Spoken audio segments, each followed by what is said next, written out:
before you say, wait, you did this before. Yeah, I did. And I'm redoing it. I really like the idea of non-Sonic characters as survivors and want to improve my Lord Mortis concept since I made that before release. Now that Outcome Memories is out, I feel like I could better balance him, as well as tap into his abilities in a different way. This time around, I want him to purely be a reflection of 2011X. The intro's done, so let's dive into X without proper healthcare. Let's kick off with his passive, the Rage Meter.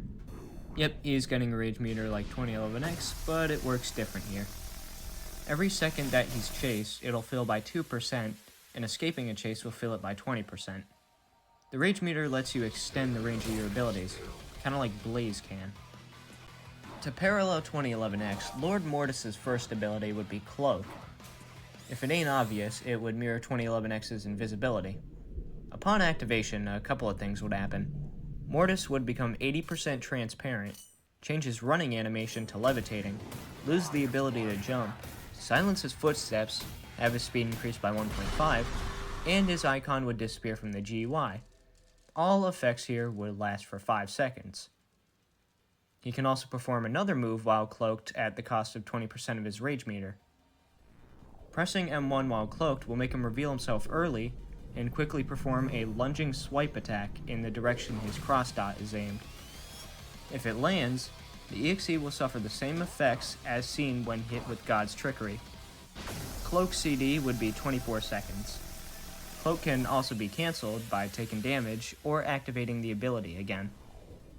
Lord Mortis' second ability would be Untimely Rush. This would be a mirrored version of 2011X's Charge. Similar to Charge, Lord Mortis will flash lime green 3 times over 3 seconds, then he'd dart in the crosshair's direction for 5 seconds. If he touches a survivor while rushing, he'll carry him with him, kinda like Sonic's Peel Out. He has an enraged version of the ability as well. Pressing M1 while Untimely Rush is winding up will add 2 more seconds to the windup and turn it directly into 2011X's Charge. If he touches an EXE while charging, he'll grab him and start choking him, just like 2011X's Charge. The way to escape is the same as you know it, beat the QTE. His meter must be full for him to convert Untimely Rush into a charge though. Mortis wouldn't have iframes during the ability either. The ability can be cancelled in 2 ways. 1, getting hit while it's winding up, or activating the ability again. If it's cancelled, Untimely Rush's CD would be 20 seconds. If he grabs a teammate while rushing, its CD would be 25 seconds. If not, it would just be 30 seconds. If he charges, its CD would be 35 seconds, whether or not you land it. Now let's briefly highlight his solo buffs. Like most survivors, he gets 65 more health and 50% damage resistance. The only other buff goes to his Rage Meter, in which it now fills 4% per second chased and 40% for escaping a chase. While I have gone over his entire moveset, I also want to talk about what I think could be lore at a time into the game. I've seen people say that the EXEs wouldn't go after him because he's one of them technically. I beg to differ. I feel like the killers would find him to be weak for losing to Bandado, and they'd look down on him because of that. 2011X and Lord X would probably despise him. Plus, at least in my opinion, I don't think he'd morally side with the EXEs.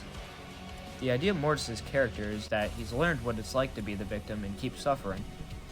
I think he'd try to help the survivors instead, out of spite to the killers. Not just that, but remember how Sonic is X's idol? I kind of feel like this more mature X would prefer to help his idol rather than try to kill him. That is it for this concept. This has been my favorite one to make so far.